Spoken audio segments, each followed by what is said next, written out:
Hello student, good evening. कैसे हैं आप लोग? आपके अपने परिवार पीएम टेक साइंस में आप सभी का स्वागत है। आज का हमारा वीडियो पीजीसीआईएल एग्जाम से संबंधित ऑब्जेक्टिव क्वेश्चन सॉल्व कराएंगे, जो आपके लिए बहुत ही महत्वपूर्ण होंगे। और आइए हम लोग स्टार्ट करते हैं। स्टार्ट करने से पहले अगर चैनल पर नए हो तो चैनल को सब्सक्राइब कर लें, लाइक और शेयर करना न भूलें। तो आइए हम लोग स्टार्ट करते हैं। पहला क्वेश्चन, और जिस क्वेश्चन में डाउट हो आप कमेंट करके जरूर बताएं। और इसमें से हर क्वेश्चन पर, जितने भी इसमें क्वेश्चन हैं, सभी क्वेश्चन पर आपके लिए पर्याप्त समय है। जो क्वेश्चन आपको आ रहा हो या पहले से उसका आंसर पता है तो आप कमेंट करके बता सकते हैं। ठीक है, तो आइए हम लोग स्टार्ट करते हैं। पहला क्वेश्चन यहाँ पर बताना है कि निम्न में से कौन सही सम्मिलित नहीं है। विच of the following is not correctly matched. ठीक है, आपको बताना है कि कौन सा सही नहीं है। तो देखिए, करंट का मात्रक एम्पियर होता है, ईएमएफ का मात्रक वोल्ट होता है, कंडक्टेंस का मात्रक महो होता है, प्रतिरोध का मात्रक सीमेन नहीं होता है। प्रतिरोध का मात्रक क्या होता है? ओम। प्रतिरोध का मात्रक क्या होता है? ओम। इसका मतलब यही ऑप्शन करेक्ट होगा, क्योंकि नहीं ऑप्शन नहीं बोल रहा है तो यहाँ पर ये क्या होगा? गलत होगा। प्रतिरोध का मात्रक ओम नहीं होता है, तो इसके लिए आपका ऑप्शन डी करेक्ट होगा। ठीक है, नेक्स्ट क्वेश्चन दिया है कि परिपथ में 5 मिनट में 10 एम्पियर धारा प्रवाहित होती है। एक परिपथ में 5 मिनट में 10 एम्पियर धारा प्रवाहित होती है। टी बराबर कितना दिया है? 5 मिनट। और आई बराबर कितना दिया है? आई बराबर दिया है 10 एम्पियर। तो पूछा है कि आवेश का मान बताइए। क्यू यानी आवेश बराबर क्या होता है? क्यू बराबर आई इंटू टी। आई का मान दिया है 10, ठीक है, अगुणे टी का मान कितना हो जाएगा? 5। मिनट है, मिनट को हम बदलेंगे, यहाँ पर इसको चेंज कर देते हैं। यहाँ पर Q इक्वल टू क्या हो जाएगा? I T. आई का मान कितना है? 10 एम्पियर। टी का मान कितना है? 5 मिनट। और मिनट को बदल देंगे सेकेंड में, तो 60 से गुणा करेंगे तो ये आपका हो जाएगा 3000 कूलाम। क्या होगा? 3000 कूलाम आंसर होगा। ठीक है, नेक्स्ट क्वेश्चन। 5 ओम वाले प्रतिरोध की चालकता 5 ओम वाले प्रतिरोध की चालकता कितनी होती है? 5 ओम प्रतिरोध वाले प्रतिरोध की चालकता कितनी होती है? चालकता को व्यक्त करते हैं जी से। ठीक है, आप कमेंट करके बता सकते हैं। चालकता को व्यक्त करते हैं जी से। तो यहाँ पर जी इक्वल टू होता है 1/r। कंडक्टेंस प्रतिरोध का व्युत्क्रमानुपाती होता है, तो G इक्वल टू 1/r। और R का मान कितना है? 5। भाग देंगे तो ये कितना हो जाएगा? 0.2। और इसका मात्रक होता है महो या साइमन, तो ये हो जाएगा आपका 0.2। यहाँ पर बी ऑप्शन करेक्ट होगा। ठीक है, नेक्स्ट क्वेश्चन बताना है कि निम्न में से सबसे हल्का कण कौन सा होता है? निम्न में से सबसे हल्का कण कौन सा होगा? Which of the following lightly then order. आपको बताना है कि हल्का कण कौन सा है, और ये आप कमेंट करके बताइए कि इसमें हल्का कण कौन सा होगा। और इलेक्ट्रॉन, प्रोटॉन, न्यूट्रॉन के खोजकर्ता का नाम लिखिए कि किसने इलेक्ट्रॉन, प्रोटॉन का और न्यूट्रॉन के खोज किए हैं। ठीक है, आप इसके बारे में जरूर बताइए कि इसमें सबसे हल्का कण कौन सा होगा। ठीक है, नेक्स्ट क्वेश्चन। परिपथ के दो बिंदुओं के बीच परिपथ के दो बिंदुओं के बीच धारा का प्रवाह नहीं होगा, यदि कह रहा है कि कौन सी ऐसी स्थिति होगी जिसमें परिपथों में दो बिंदुओं के बीच धारा का प्रवाह नहीं होगा। तो धारा प्रवाह के लिए आपका हाई पोटेंशियल से लो पोटेंशियल होना चाहिए। हमेशा उच्च विभव से निम्न विभव की ओर करंट का प्रवाह होता है। यहाँ पर कह रहे कि नहीं होगा, इसका मतलब यदि दोनों समान होंगे, इक्वल होंगे, सेम होंगे, तो उसमें विद्युत धारा का प्रवाह नहीं होगा। नेक्स्ट क्वेश्चन, विभवांतर का मात्रक क्या होता है? विभवांतर का मात्रक क्या होता है? बहुत ही सिंपल क्वेश्चन है। विभवांतर का मात्रक क्या होता है? तो विभवांतर का मात्रक आपका होता है वोल्ट। क्या होता है? वोल्ट। और V इक्वल टू होता है Q अपान में W। तो यहां से अब देखिए, विभवांतर के लिए ये विभव बराबर होता है W अपान में Q, और वो आपका विभवांतर होता है, तो आप डेल्टा V बराबर लिखा जाता है। ठीक है, खैर उससे मतलब नहीं है, आप यूनिट इससे निकाल सकते हैं। इसका मात्रक हो जाएगा जूल W, और इसका मात्रक हो जाएगा आपका कूलाम। तो क्या हो जाएगा? जूल प्रति कूलाम इसका मात्रक होगा। ये आपका ए ऑप्शन करेक्ट होगा, जूल प्रति कूलाम। ठीक है, जूल प्रति कूलाम। नेक्स्ट क्वेश्चन,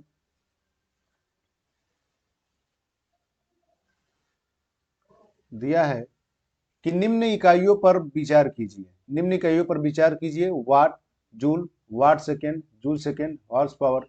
शक्ति की इकाई है। इन चार दिया है, 1 2 3 4 5 पर आपको लिखा हुआ है। इसमें बताना है ना कि चार पांचों में कौन शक्ति की इकाई है, कौन शक्ति की इकाई है। तो देखिए, unit of power, unit of power, शक्ति की इकाई जो होती है, एक होता है आपका वाट। ठीक है, वाट, किलोवाट, मेगावाट। इसके बाद आपका होता है P equal to W upon में टी होता है, तो जूल प्रति सेकेंड भी होगा। और इसका HP यानी हॉर्स पावर भी होता है, हॉर्स पावर भी होगा। हॉर्स पावर होगा 5 नंबर, जूल प्रति सेकेंड होगा 4 नंबर, और ये आपका है 1 वाट। तो क्या हो जाएगा? 145। Option number B correct option होगा। ठीक है, नेक्स्ट क्वेश्चन, एक एम्पियर आवर, एक एम्पियर आवर किसके बराबर होता है? एक एम्पियर आवर किसके बराबर होता है? 5 सेकेंड के लिए समय है आपके पास। आप बताइए कि एक एम्पियर आवर किसके बराबर होगा? एक एम्पियर आवर किसके बराबर होगा? आप जल्दी कमेंट कीजिए। एक एम्पियर आवर किसके बराबर होगा? खुद को जांचिए, खुद का टेस्ट लीजिए। आपके इस क्वेश्चन से आपको पता चल रहा होगा कि कितना क्वेश्चन हम कर सकते हैं। जबकि इस जितने भी इसमें क्वेश्चन है, आपको 15 क्वेश्चन है, जितने भी क्वेश्चन है वो सारे आपके इलेक्ट्रीशियन से संबंधित और सारे के सारे सिंपल क्वेश्चन है। ठीक है, अब बताइए कि इसमें कौन सा सही होगा, कितना आएगा आंसर। ठीक है, देखिए, एक एम्पियर आवर, आवर को हम जब सेकेंड में चेंज करेंगे तो 60 मिनट गुणे 60, ये कितना हो जाएगा? 3600। ठीक है, और एक एम्पियर तो कितना हो जाएगा? ये 3600। ठीक है, यहाँ पर कौन सा हो जाएगा? 3600। ठीक है, अब आपको देखिए क्या बताना है। आपको ये बताना है कि अब इसमें देखिए 3600 चारों के लिए ऑप्शन है, 3600 चारों के लिए ऑप्शन है। अब इसमें यूनिट कौन सा होगा? यूनिट कौन सा होगा? तो यहाँ पर एक एम्पियर आवर, एक एम्पियर आवर की किसके बराबर है? Q बराबर IT। तो I का एम्पियर और T का सेकेंड, तो किसके बराबर है? कूलाम। यानी 3600 कूलाम आपका आंसर होगा। 3600 कूलाम आंसर आएगा। ठीक है, नेक्स्ट क्वेश्चन, निम्न कथनों पर विचार कीजिए, करिए। दबी हुई स्प्रिंग में गतिज ऊर्जा होती है। स्थिति के कारण वस्तु में ऊर्जा स्थितिज ऊर्जा कहलाती है। ये आपको बताना है। Consider the following statement, compressed spring has kinetic energy, गतिज ऊर्जा, and object have an energy due to his position called potential energy।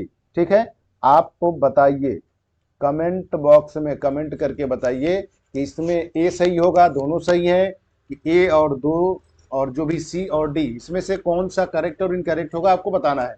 ठीक है, नेक्स्ट क्वेश्चन, एक ईएमएफ सोर्स का वोल्टेज होता है। एक ईएमएफ सोर्स का वोल्टेज होता है। एक ईएमएफ सोर्स का वोल्टेज होता है। ठीक है, ईएमएफ के बराबर हो सकता है, ईएमएफ से कम हो सकता है। बताइए, एक ईएमएफ सोर्स का वोल्टेज होता है, किसके बराबर हो सकता है? ईएमएफ के बराबर हो सकता है, या ईएमएफ से कम हो सकता है, ये आपको बताना है। देखिए ईएमएफ विद्युत वाहक बल, ठीक है, मान लीजिए कि अगर वो 2 वोल्ट का है तो जितना ईएमएफ होगा उसके बराबर भी हो सकता है, ठीक है, और उससे कम भी हो सकता है। ईएमएफ का मान उसके रेटेड से कम भी हो सकता है, ठीक है। तो यहाँ पर पहला भी सही होगा, दूसरा भी सही होगा, यानी ए विकल्प करेक्ट है। पहला और दूसरा दोनों सही हैं, दोनों क्या है, सही हैं, ठीक है। नेक्स्ट क्वेश्चन, 1 वोल्ट मीटर स्रोत ईएमएफ का मान मापन कर रहा है। 1 वोल्ट मीटर ईएमएफ का मापन कर रहा है। भार का स्विच ऑन करने पर, भार का स्विच ऑन करने पर मीटर की रीडिंग क्या होगी। देखिए जैसे मान लीजिए कि यहाँ पर कोई सर्किट है और यहाँ पर कोई सर्किट है और ये किसी लोड से जुड़ा हुआ है, ठीक है, और इसके पैरेलल क्रम में हमने 1 वोल्ट मीटर जोड़ दिया। अब ये कह रहा है कि जैसे यहाँ पर एक मिस्टेक है, इसको लोड से कनेक्ट कीजिए, ठीक है। लोड से कनेक्ट करने का मतलब ये है कि यहाँ पर एक कुंजी लगा दीजिए, ठीक। कुंजी ये आपका हो गया स्विच, ये आपका हमने लगा रखा है बल्ब लोड, यहाँ पर ये आपका सप्लाई हो गया, ठीक है। अब यहाँ पर कह रहे हैं कि जब वोल्टमीटर स्रोत का मापन कर रहा है जितना वोल्टेज बताएगा, भार का स्विच मतलब ये जो लोड लगाए हैं इसका स्विच ऑन करने पर, स्विच जैसे ही ऑन करेंगे तो इसमें करंट का प्रवाह होना क्या होगा, शुरू, और करंट जैसे ही बढ़ता है तो वोल्टेज क्या होगा, थोड़ा सा डाउन होगा। तो यहाँ पर वोल्टेज क्या हो जाएगा, अब रीडिंग उस टाइम क्या हो जाएगी, घट जाएगी। जो उसकी नीडल होगी मतलब रीडिंग होगी वो क्या हो जाएगी, पहले की तुलना में स्विच ऑन करेंगे तो लोड बढ़ने पर करंट का मान बढ़ेगा और करंट बढ़ने से वोल्टेज जो होगा वो डाउन हो जाएगा, ठीक है। तो यहाँ पर बी ऑप्शन करेक्ट होगा। नेक्स्ट क्वेश्चन, प्रतिरोध किसके विपरीत समानुपाती होता है। प्रतिरोध किसके विपरीत समानुपाती होता है। तो यहाँ पर R इक्वल टू होता है rho into L by A, rho into L by A, विपरीत समानुपाती।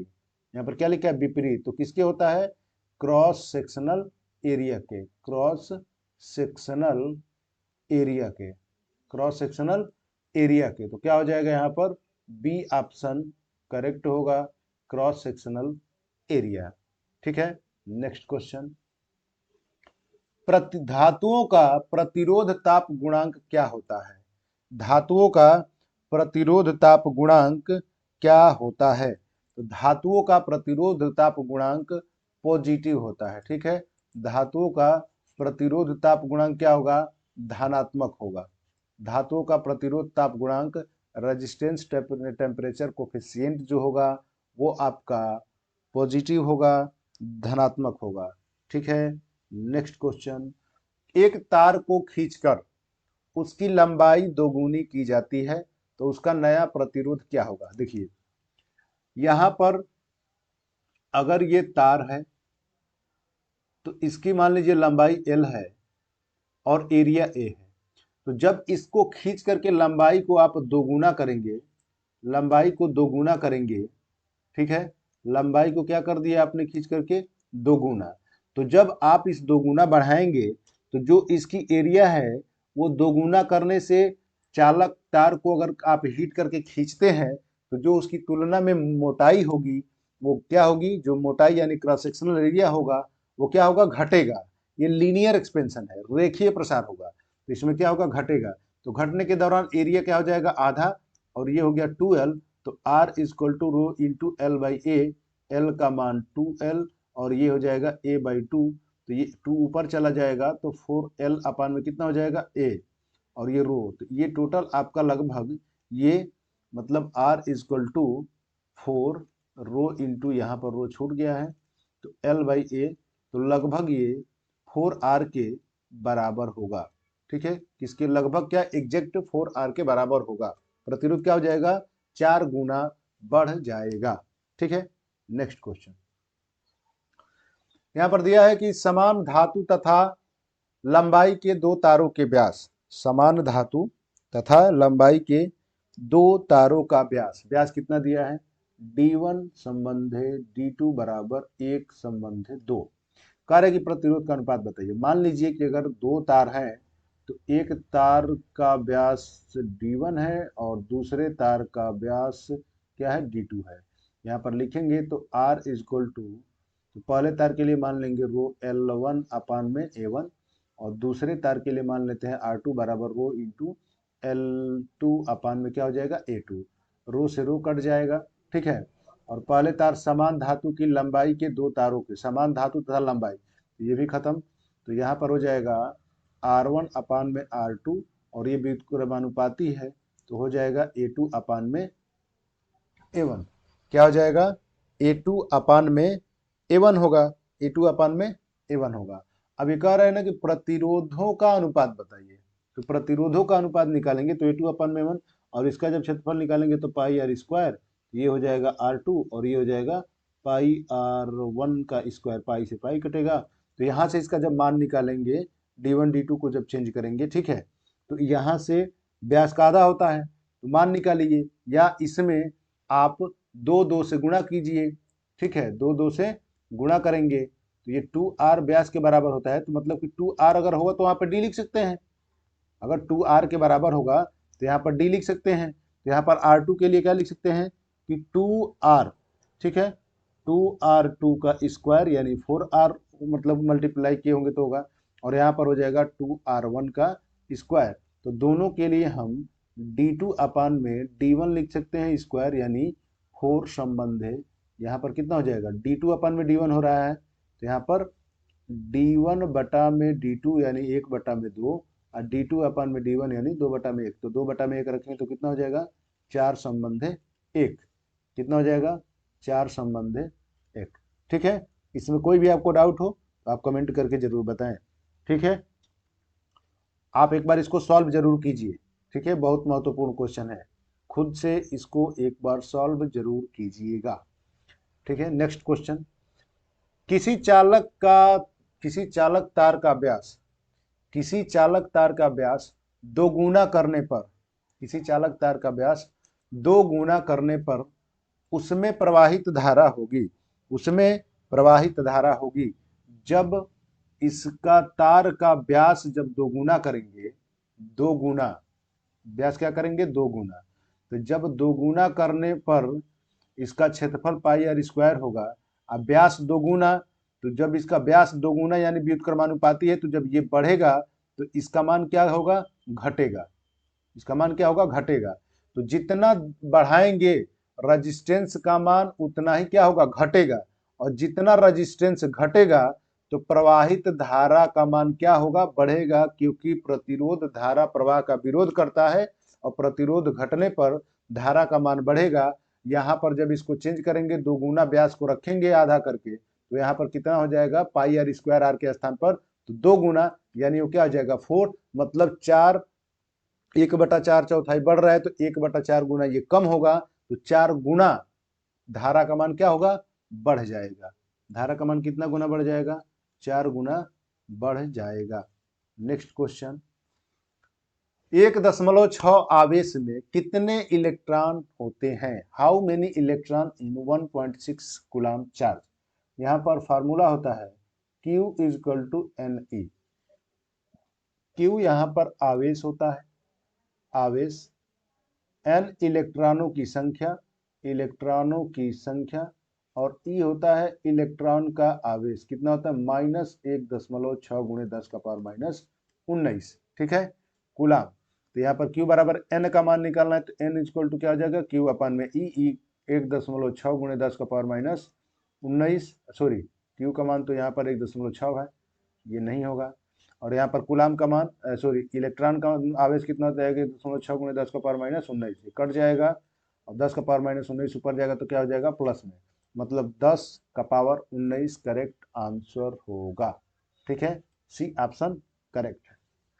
नेक्स्ट क्वेश्चन, प्रोटॉन पर आवेश कितना होता है, प्रोटॉन पर आवेश आपका होता है धनात्मक, प्रोटॉन पर धनात्मक होता है, इलेक्ट्रॉन पर क्या होता है ऋणात्मक, इलेक्ट्रॉन पर क्या होता है ऋणात्मक, और उदासीन किसके लिए होता है प्रोटॉन के लिए, प्रोटॉन के लिए क्या होता है, उदासीन। नेक्स्ट क्वेश्चन, परमाणु के नाभिक में होते हैं, ये आप कमेंट कीजिए, बहुत सिंपल सा क्वेश्चन है, ठीक है। परमाणु के नाभिक में होते हैं, क्या होते हैं, आप कमेंट करके जरूर बताइए। नेक्स्ट क्वेश्चन, 660 जूल कार्य करने के लिए 110 वोल्ट विभवांतर वाले बैटरी द्वारा कितना आवेश दिया जाना चाहिए। क्या पूछ रहा है, आपसे पूछ रहा है आवेश का मान कितना होगा।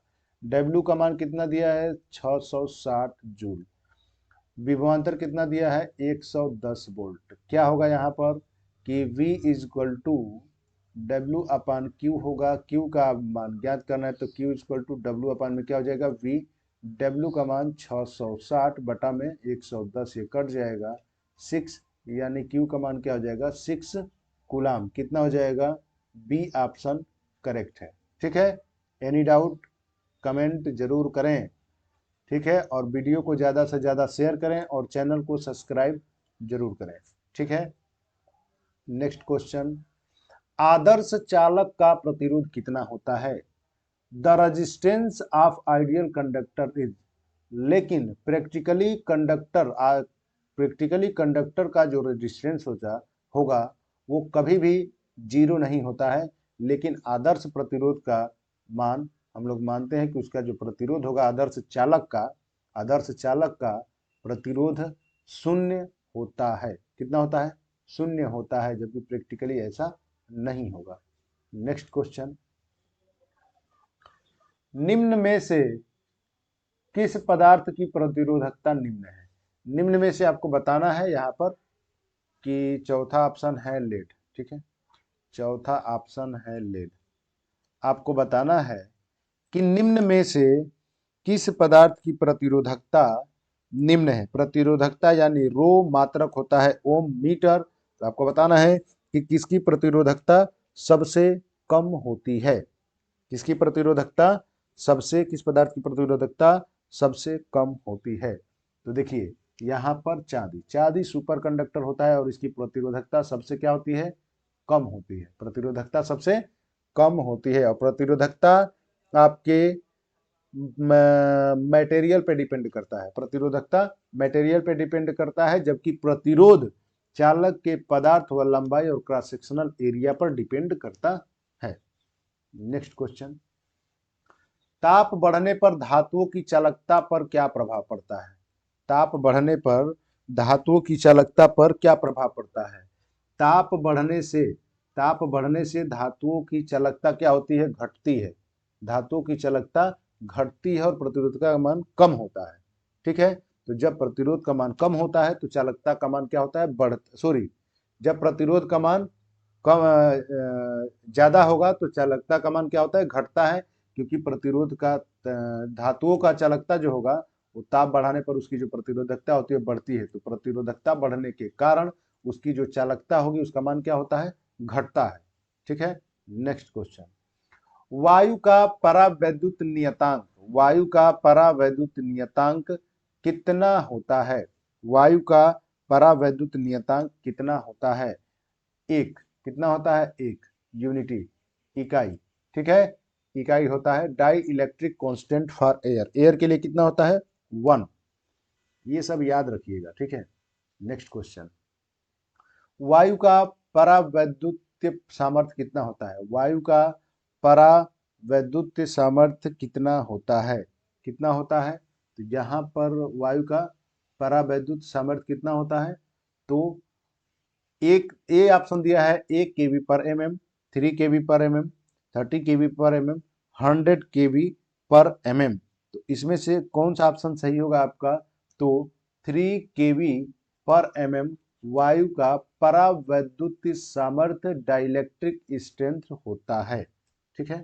नेक्स्ट क्वेश्चन, एक अचालक में निम्न में से क्या नहीं होना चाहिए। एक अचालक में निम्न में से क्या नहीं होना चाहिए। विच of the following should not be in an insulator. देखिए अचालक का मतलब होता है कि उसकी जो कंडक्टिविटी होनी चाहिए वो बिल्कुल ही कम होनी चाहिए, ठीक है। प्रतिरोध ज्यादा से ज्यादा होना चाहिए। तो यहाँ पर क्या दिया, निगेटिव थिंकिंग क्वेश्चन है, तो नहीं होगा, तो नहीं होना चाहिए, तो क्या होना नहीं होना चाहिए, चालकता। क्योंकि जब उसकी चालकता ही ज्यादा हो जाएगी तो किस बात के लिए हम अचालक या कुचालक कह सकते हैं। कुचालक मतलब इलेक्ट्रॉनों की संख्या बिल्कुल नहीं होना चाहिए, नगण्य के बराबर होता है। तो ऑप्शन इसमें क्या हो जाएगा, डी। नेक्स्ट क्वेश्चन, निम्न में से किस का प्रतिरोध ताप से प्रभावित नहीं होता है। निम्न में से किसका प्रतिरोध ताप से प्रभावित नहीं होता है। तो यूरेका, कांस्टेंटन, मैग्नीन, उपर्युक्त सभी। इसमें से जितने भी ऑप्शन हैं उस पर ताप का कोई प्रतिरोध पर ताप का कोई प्रभाव नहीं पड़ता है। ठीक है। नेक्स्ट क्वेश्चन, निम्न में से एक मिश्र धातु नहीं है। आपको बताना है कि निम्न में से एक मिश्र धातु नहीं है। तो देखिए, nichrome, nickel plus chromium, bronze और ब्रॉस जो है ये तीनों आपका मिश्र धातु है, और मरकरी मिश्र धातु नहीं है। यही आपका ऑप्शन करेक्ट होगा। यह एक चालकता होता है, मरकरी होता है, पारा होता है। ठीक है, यह मिश्र धातु नहीं है। नेक्स्ट क्वेश्चन, एक अचालक का ऊर्जा अंतराल कितना होता है। एक अचालक का ऊर्जा अंतराल कितना होता है, आपको बताना है। एक अचालक, अचालक यानी क्या, इंसुलेटर, ठीक है, कुचालक भी बोल सकते हैं, का ऊर्जा अंतराल कितना होगा। ऊर्जा अंतराल, एनर्जी गैप कितना होता है, forbidden energy gap in insulator. देखिए, इसमें इंसुलेटर में क्या होता है, कुचालक के लिए एनर्जी गैप का मान बहुत ज्यादा होता है। ठीक है, और कंडक्टर के लिए क्या होता है कि ये एक दूसरे के ऊपर ओवरलैप होते हैं। एनर्जी गैप का मान 0 के बराबर होता है, ये लैप करते हैं। और सेमी कंडक्टर के लिए इन दोनों की तुलना में इससे कम ज्यादा, और कुचालक से क्या होता है, कम। ये कुचालक के लिए है, ये है चालक के लिए, और ये है अर्धचालक के लिए। ठीक है, बैलेंस बैंड होते हैं। तो यहाँ पर कह रहा है कि ऊर्जा अंतराल, forbidden gap of an a insulator, तो इसके लिए एक अचालक का ऊर्जा अंतराल कितना होता है। तो कितना होता है, वो वेरी लार्ज एनर्जी गैप होता है, लगभग पूर्णतः खाली होता है, कंप्लीटली एम्प्टी। ये क्या हो जाएगा, एम्प्टी, एक पूरा टोटली क्या होता है, खाली होता है। ठीक है, ये होता है कुचालक के लिए। नेक्स्ट क्वेश्चन, एक पदार्थ में ऊर्जा गैप, चालन बैंड तथा संयोजी बैंड द्वारा ओवरलैप है। लीजिए, ये तो अभी बता ही रहे थे हम, ये भी क्वेश्चन आ गया। ऊर्जा गैप, चालन बैंड मतलब कंडक्शन बैंड, वैलेंस बैंड और एनर्जी गैप कितना होता है। वह कौन सा पदार्थ है जिसमें ओवरलैप होगा, कौन सा पदार्थ है जिसमें ओवरलैप होगा। तो क्या होता है, चालक के लिए ओवरलैप होता है, चालक के लिए ओवरलैप होता है। ठीक है। नेक्स्ट क्वेश्चन, निम्न में से किसका परावैद्युत सामर्थ्य सर्वाधिक होता है। निम्न में से किसका परावैद्युत सामर्थ्य सर्वाधिक होता है। निम्न में से किसका परावैद्युत सामर्थ्य सर्वाधिक होता है। तो माइका का डाई इलेक्ट्रिक स्ट्रेंथ उच्च होता है, सामर्थ्य क्या होता है, सर्वाधिक होता है। ठीक है। नेक्स्ट क्वेश्चन, निम्न पदार्थों पर विचार कीजिए, कॉपर, एल्युमिनियम, चांदी, नाइक्रोम। ठीक है, कॉपर, एल्युमिनियम और सिल्वर है आपका, चांदी और नाइक्रोम। नाइक्रोम के लिए आपको बताना है कि चालकता के घटते क्रम में क्या होगा। चालकता के घटते क्रम में क्या होगा, मतलब जो सबसे बेहतर चालक है उसको पहले रखना है, फिर उससे कम चालकता, फिर उससे कम चालकता। देखिए, चांदी जो है ये सुपर कंडक्टर के नाम से जानते हैं, तो पहला क्या आएगा आपका, चांदी, मतलब 3 नंबर। फिर उसके बाद क्या आएगा, कॉपर आ जाएगा। ठीक है, उसके बाद पहला 1 नंबर पे क्या आएगा, कॉपर आएगा। फिर इसके बाद एल्युमिनियम हो जाएगा दूसरे नंबर पे, और नाइक्रोम क्या हो जाएगा लास्ट में। तो 3 1 2 4, 3 1 2 4, ये ऑप्शन सी होगा। 3 1 2 4 करेक्ट ऑप्शन होगा। नेक्स्ट क्वेश्चन, विभवांतर के लिए सही सूत्र क्या है। तो V equal to W upon में Q, V equal to W upon में Q। विभवांतर किसे कहते हैं, तो एक बिंदु से दूसरे बिंदु तक विद्युत क्षेत्र में स्थित एक बिंदु से दूसरे बिंदु तक एक कूलाम के आवेश को ले जाने में जो कार्य करना पड़ता है उसको हम लोग क्या कहते हैं, विभवांतर, उसको कहा जाता है विभवांतर। ठीक है, नेक्स्ट क्वेश्चन आपको बताना है, किया गया कार्य 600 जूल, W बराबर कितना दिया है 600 जूल, समय कितना दिया है T is equal to 20 second, T is equal to 20 second, आवेश क्या दिया है 200 कूलम, पावर वोल्टेज और करंट ज्ञात करें, पावर वोल्टेज और करंट, तो पावर आपका हो जाएगा W अपन में T, तो W के लिए 600 बटा में ये समय का मान 20 ये कट जाएगा, ये हो जाएगा 30 वाट, पावर कितना हो जाएगा 30 वाट। दूसरा क्या रहा है वोल्टेज, तो V is equal to P बराबर क्या होता है VI, तो यहां से आपको मान निकालना है। देखिए जब आपका ऊर्जा दिया है तो आप करंट भी निकाल सकते हैं, तो उसके बाद V मिल जाएगा, तो W इज इक्वल टू क्या होता है VIT, तो यहां से इसका क्या निकाल सकते हैं वोल्टेज, ठीक है वोल्टेज निकाल सकते हैं, करंट भी निकाल सकते हैं, लेकिन यहां पर ये क्या मिस्टेक हो गया, हाँ यहाँ पर Q बराबर दिया है तो Q इक्वल टू IT, तो Q का मान कितना है 200 और I का मान निकालना है और T का मान कितना है 20, तो यहाँ पर हो जाएगा 20, इसको कटा देंगे तो करंट कितना आ जाएगा आपका 10 एम्पियर, करंट कितना आ जाएगा 10 एम्पियर, करंट आ गया आपका, करंट आ गया 10 एम्पियर। ठीक है, इसके बाद क्या ज्ञात करना है वोल्टेज, तो V इक्वल टू यहाँ से P इक्वल टू VI से निकाल सकते हैं, तो P का मान कितना है यहाँ पर, P का मान हम लोग निकाले हैं 30 वाट, और यहाँ पर हो जाएगा करंट के लिए कितना 1, तो इसके लिए हम लोग का वोल्टेज कितना हो जाएगा 30 वोल्ट, वोल्टेज भी कितना आएगा 30 वोल्ट, तो क्रम से कर दीजिए, पावर कितना है 30 और वोल्टेज कितना है 30 और करंट कितना है 10, 30 30 10 किसमें है मिस्टेक, ही तो ऑप्शन ही मैच नहीं कर रहा है, कहाँ मिस्टेक हो गया, 30 वाट हो जाएगा पावर, और उसके बाद दिया है कितना एम्पियर करंट हो जाएगा यहाँ पर, यहाँ से तो 1 एम्पियर, सॉरी यहाँ से कटेगा तो 10 एम्पियर ना करंट आएगा, यही मिस्टेक हो गया, कितना हो जाएगा 10 एम्पियर, करंट आएगा आपका 10 एम्पियर, तो जब करंट 10 होगा तो ये वोल्टेज कितना हो जाएगा 3 वोल्ट। ठीक है, ये ऑप्शन सही होगा, मिस्टेक हो गया है। खैर हमको लग रहा है कि आप जरूर इस क्वेश्चन पर ध्यान दिए होंगे, हमसे पहले ये जो मिस्टेक हुआ है उससे पहले आप खुद ही नोटिस कर लिए होंगे कि यहाँ पर मिस्टेक हो रहा है। ठीक है, आप ऐसे ही वीडियो को ध्यान से देखते रहें और हर एक क्वेश्चन को बारीकी से समझते रहें।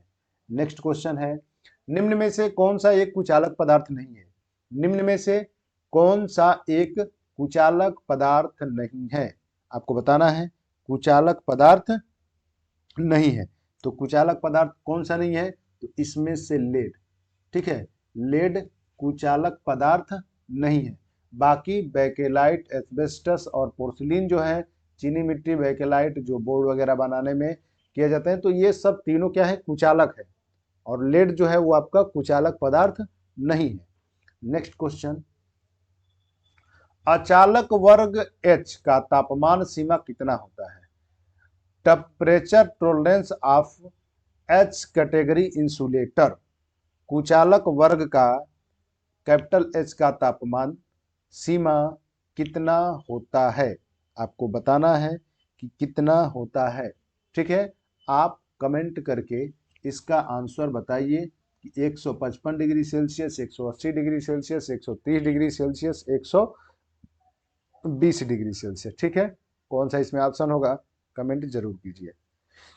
नेक्स्ट, अभ्रक फाइबर ग्लास तथा एस्बेस्टस किस अचालक वर्ग में शामिल है, ठीक है किस अचालक वर्ग में शामिल है, तो अभ्रक फाइबर ग्लास एस्बेस्टस जो हैं ये आपके बी श्रेणी में आते हैं, किस में आते हैं बी वर्ग में आते हैं। ठीक है, अभ्रक हो माइका फाइबर ग्लास एस्बेस्टस ये वर्ग आपके बी के हैं, ये इसको याद रखिए। ठीक है, नेक्स्ट क्वेश्चन, समान आकार में तुलना करने पर, समान आकार में तुलना करने पर चालक में धारा एल्युमिनियम चालक से में धारा से होती है। देखिए यहां पर क्या होगा कि आकार समान है, मतलब चालक जो चालक है जो कंडक्टर है उसकी आकार समान है, अंतर बस इतना है कि कॉपर चालक में धारा एल्युमिनियम चालक धारा की तुलना में क्या होगा, तो कॉपर जो है वो एल्युमिनियम से चालक प्रतिरोधकता के लिए क्या होता है, बेहतर होता है। इसका मतलब इसमें जो धारा होगा वो क्या होगा, अधिक होगा। धारा क्या होगा, अधिक होगा। नेक्स्ट क्वेश्चन, कॉपर से तुलना करने पर एल्युमिनियम चालक का वजन होता है। कॉपर से तुलना करने पर एल्युमिनियम चालक का वजन 50% होगा। देखिए, कॉपर की तुलना में एल्युमिनियम का वजन क्या होगा, कम होगा, क्योंकि एल्युमिनियम एक हल्का होता है, मैकेनिकल स्ट्रेंथ जो होता है उसका कम होता है। ठीक है, इसीलिए ओवरहेड लाइन या डिस्ट्रीब्यूशन सिस्टम में ज्यादातर एल्युमिनियम का ही उपयोग किया जाता है। और कॉपर, हार्ड ड्राउन कॉपर का उपयोग आपका स्टैंडर्ड वायर जो है ये आपका किया जाता है वायरिंग में और जनरली वाइंडिंग में, और आपके रेलवे के जितने भी डिस्ट्रीब्यूशन है, जो आपके पेंटोग्राफ से जो अटैच होकर के जो इलेक्ट्रिक ट्रेनें चलती हैं, वो पूरा टोटली आपका कॉपर वायर ही उपयोग किया जाता है। ठीक है, नेक्स्ट क्वेश्चन, तांबे की अपेक्षा एल्युमिनियम की चालकता होती है। तांबे की अपेक्षा एल्युमिनियम की चालकता, तांबे की अपेक्षा एल्युमिनियम की चालकता कितनी होती है, 61%। ठीक है, तांबे की चालकता, तांबे की अपेक्षा एल्युमिनियम की चालकता 61% होती है। नेक्स्ट क्वेश्चन, चांदी का गलनांक कितना होता है। चांदी का गलनांक कितना होता है, सिल्वर का गलनांक कितना होगा, ये आपको कमेंट करके बताना है कि चांदी का गलनांक कितना होता है। ठीक है, नेक्स्ट क्वेश्चन, 20 डिग्री सेंटीग्रेड पर कॉपर की प्रतिरोधकता कितनी होगी। 20 डिग्री सेंटीग्रेड पर, 20 डिग्री सेंटीग्रेड पर कॉपर की जो प्रतिरोधकता है वो कितनी होगी, आपको बताना है कितना होगा। ठीक है, देखिए, जब भी चालक को हीट किया जाता है तो उसकी प्रतिरोधकता का मान क्या होता है, बढ़ता है। प्रतिरोधकता का मान बढ़ता है। तो 20 डिग्री सेंटीग्रेड पर कॉपर की प्रतिरोधकता कितनी होगी, आपको कमेंट करके बताना है। आपको कितना क्वेश्चन दिए, लगभग आपको 4-5 क्वेश्चन मिल चुके होंगे जो आपको बताना है। चांदी का गलनांक 20 डिग्री सेंटीग्रेड पर कॉपर की प्रतिरोधकता कितनी होती है, ये आपको बताना है। ठीक है, नेक्स्ट क्वेश्चन देखते हैं। यहां पर आप इसको टेम्परेचर कोफिशिएंट, जो भी मेथड हो, आप कमेंट करके जरूर बताइए कि कितना इसका आंसर होगा। आपको लगभग 5-6 क्वेश्चन छोड़ चुके हैं जो आपको बताना है। अगर नहीं आता है तो कमेंट जरूर करें, वहां पर हम आपको मेंशन करके बता देंगे। ठीक है, कॉपर की चालकता कितनी होती है। कॉपर की चालकता कितनी होती है, कॉपर की चालकता 56 महो पर मीटर होती है। ठीक है, ऑप्शन ए करेक्ट होगा। कॉपर की चालकता याद रखिएगा। ठीक है, 56 महो पर मीटर होती है। चालकता का मात्रक ही होता है महो, इसलिए चालकता के जो कॉपर की जो चालकता है 56 महो प्रति मीटर होता है। नेक्स्ट क्वेश्चन, सर्वाधिक ताप सीमा वाला अचालक वर्ग कौन सा है। सर्वाधिक ताप सीमा वाला अचालक वर्ग कौन सा है। अचालक वर्ग कौन सा है, आपका सी। अचालक वर्ग कौन सा है, सी। बी में आपके माइका एस्बेस्टस जो है, ठीक है, ग्लास हो गया, पोर्सिलिन हो गया, ये सब बी की श्रेणी में आते हैं। नेक्स्ट क्वेश्चन, तांबे का परमाणु क्रमांक कितना होता है, ये भी आपको बताना है। तांबे का परमाणु क्रमांक कितना होता है, ये आपको बताना है। What is the atomic number of copper. ठीक है, और एक क्वेश्चन और, आपको कॉपर की वैलेंसी बताना है। ठीक है, कॉपर का संयोजकता कितना होता है। नेक्स्ट क्वेश्चन, धारा चालन के लिए उत्तरदायी इलेक्ट्रॉन क्या कहलाते हैं। धारा चालन के लिए उत्तरदायी इलेक्ट्रॉन क्या कहलाते हैं, तो फ्री इलेक्ट्रॉन क्या कहलाते हैं, मुक्त इलेक्ट्रॉन कहलाते हैं। चालक में जिसमें मुक्त इलेक्ट्रॉनों की संख्या ज्यादा होती है वह धारा प्रवाह के लिए उतना ही बेहतर मानी जाती है। तो धारा चालन के लिए उत्तरदायी इलेक्ट्रॉन क्या कहलाते हैं, आपके मुक्त इलेक्ट्रॉन, मुक्त इलेक्ट्रॉन या फ्री इलेक्ट्रॉन। ठीक है, नेक्स्ट क्वेश्चन, परमाणु की कक्षाएं होती हैं। परमाणु की कक्षाएं होती हैं, तो परमाणु की जो कक्षाएं होती हैं, परमाणु की जो कक्षाएं होती हैं वो लगभग आपका एलिप्टिकल होता है। ठीक है, एलिप्टिकल यानी लगभग ये एलिप्स की तरह मान लीजिए। ठीक है, लेकिन वो एलिप्टिकल होता है। ठीक, नेक्स्ट, निम्नलिखित में से कौन सी जंगरोधी धातु नहीं है? निम्नलिखित में कौन सी जंगरोधी धातु नहीं है? निम्नलिखित में से कौन सी जंगरोधी धातु नहीं है? तो यहाँ पर निम्न में से कौन सी जंगरोधी धातु नहीं है? यहाँ पर ये क्वेश्चन थोड़ा सा मिस्टेक है, ठीक है। जंगरोधी धातु नहीं है, तो धातु नहीं होने के लिए तो आपका लेड जो है वो जंगरोधी धातु नहीं है। तो यहाँ पर जंगरोधी धातु नहीं है, इसके लिए क्या होगा देखिए, आयरन जो है इसमें तो आपको जंग लगता है, ठीक है। जंग लगना मतलब संक्षारण होना, वायु की उपस्थिति में किसी सतह पर जंग लगना, तो जंग रोधी धातु नहीं है। तो जो आपका आयरन होगा वो जंग रोधक के लिए नहीं होगा, क्योंकि लोहे में जंग लगता है, ठीक है। तो इसके लिए ऑप्शन आपका आयरन होगा, ठीक। लेड, जिंक और टिन जो है ये जंगरोधी के श्रेणी में, लेकिन ये आयरन जो है वो जंगरोधी के लिए नहीं होगा। ऑप्शन इसका डी होगा, ठीक है। कोई कंफ्यूजन हो तो आप बताइए। नेक्स्ट क्वेश्चन, पदार्थ को उनके प्रयोगों से मिलान करिए। आपको बताना है, देखिए टंगस्टन, नाइक्रोम और यूरेका यहां पर दिया है। टंगस्टन यहां पर लिख देते हैं,